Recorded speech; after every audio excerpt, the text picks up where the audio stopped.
Alright, Filipino reaction. Okay, reaction video tayo mga kaibigan. Dito kay Pelmar Alipayo na nagbigay ng mensahe. Ang paboritong manugang ni Jacqueline Jose. Ay ito na mga kaibigan na nagte-trending ngayon. Pelmar Alipayo, nagbigay ng mensahe. Naging emosyonal ang partner ni Andy Eigenman na si Filmar Alipayo nang magbigay ito ng personal na mensahe para sa kanyang mother-in-law na pumanaw kamakailan na si Miss Jacqueline Jose. At ito ang kanyang buong pahayag.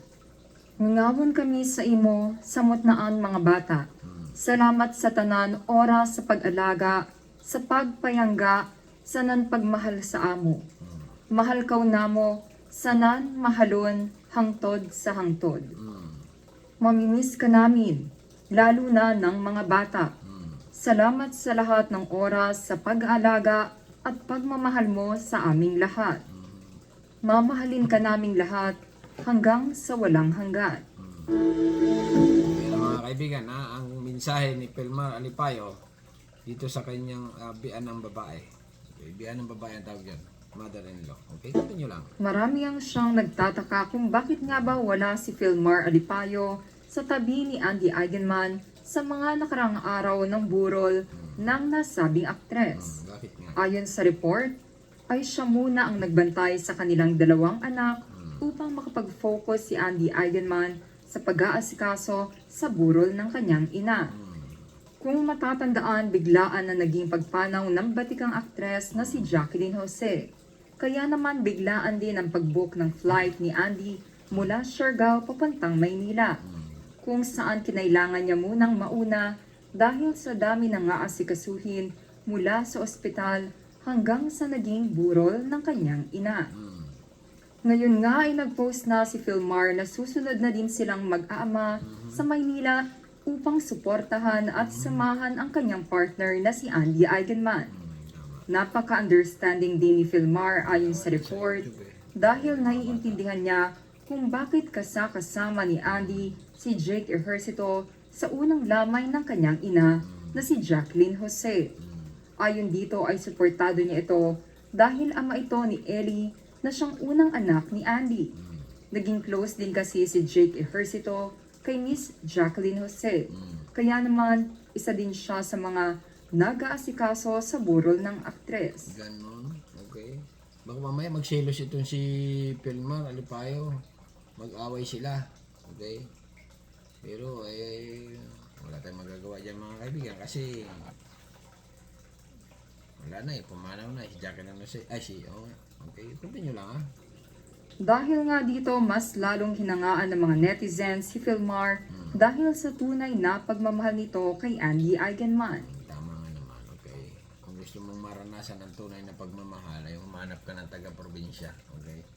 Kasi nga pag mayamang tao papalit-palit mga kaibigan papalit-palit ng asawa, papalit-palit ng kwan. Mag-asawa ngayon, bukas iwalay na. Okay, gano'n. Simple lang, maghanap kayo ng simpleng tao sa probinsya kung kayo ay mayaman. Magkakatagpo kayo ng tulad ni Pelmar Alipayo na talaga mapagmahal. Jackpot din dito si Andy, jackpot din dito kay Andy. Okay, ganun, parehas lang. Okay, continue lang. At pag-intindi na sa panahon na kailangan nito ng mga taong masasandalan ay nandyan sila at nakaagapay sa kanyang partner kahit na malayo siya.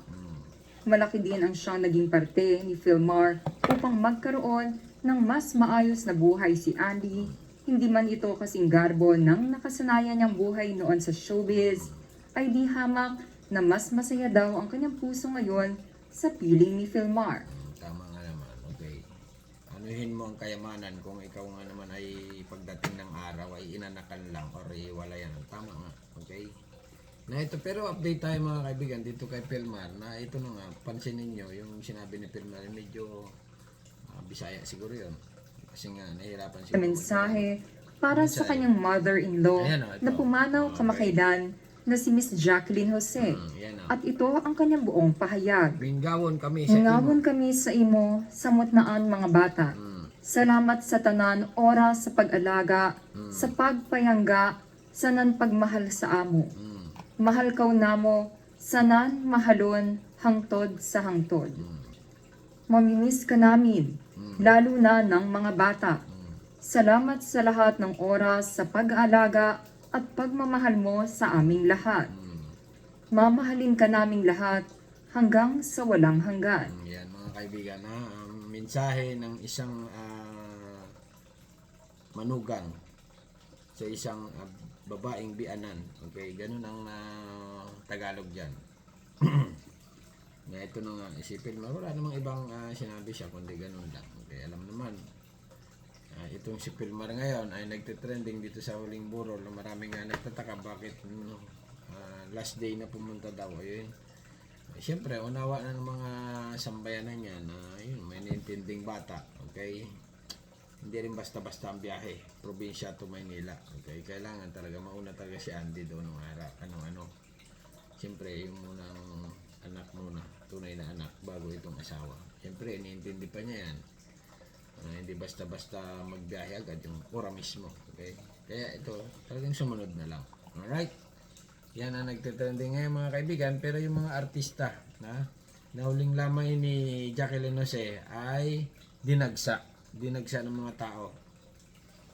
Continue pa natin itong Kasi, kaya naman, yan. ayon dito ay support na siyang unang anak. Naging close din kasi si Jake Ejercito kay Miss Jacqueline Jose.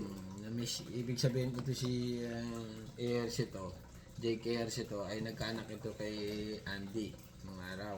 Okay, kaya lang nung ay gusto niya siguro ni Jacqueline Jose ito. Okay, pero ngayon gusto nga ni Andy itong si Pilmar. Kaya naman, isa din siya sa mga nag-aasikaso sa burol ng aktres. Dahil nga dito, mas lalong hinangaan ng mga netizens si Filmar dahil sa tunay na pagmamahal nito kay Andy Eigenman at pag-intindi na sa panahon na kailangan nito ng mga taong masasandalan ay nandyan sila at nakaagapay sa kanyang partner kahit na malayo siya. Malaki din ang siyang naging parte ni Filmar upang magkaroon ng mas maayos na buhay si Andy, hindi man ito kasing garbo ng nakasanayan niyang buhay noon sa showbiz. Bakit parang hindi ko napansin dito si Sarah Geronimo? Ano rin, nag-partner dito ni Jacqueline Jose. Pero si Coco Martin pumunta na dito mga kaibigan. Bong Revilla, okay? Kaya lang si Robin, hindi ko napansin. Ay di hamak na mas masaya daw ang kanyang puso ngayon sa piling ni Filmar.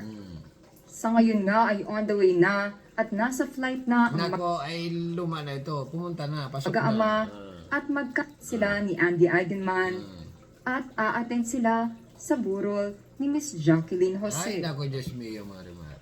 Nung nakaraan pa pala ito. Kay Burol na nga at bukas na daw ay ililibing na. Okay, or nailibing na. Kasi nandito tayo mga sa abroad mga kaibigan. Yan lang ang pinaka-latest dito kay Jacqueline Jose na itong si Pilmar ay nagbigay ng mensahe. Okay? Ano niya mga sasabi? Kasi nga ito si Jacqueline Jose mga kaibigan ay marami nagulat, marami nabigla. Ha? Sa pagpanaw niya atake sa puso, biglaan hindi natin alam. Hindi na natin na ganun talaga ang buhay mga kaibigan. Ha? Talagang mahirap paliwanag. Okay, hanggang dito na lang mga kaibigan. Inulit ko, reaction video lang ito dito sa nagtitrending ngayon na ito na nga si Pilmar Alipayo ay nagsalita na. Bigay ng mensahe sa kanyang paboritong biyanan. Okay. Okay, alright. Subscribe. Thank you. Bye-bye.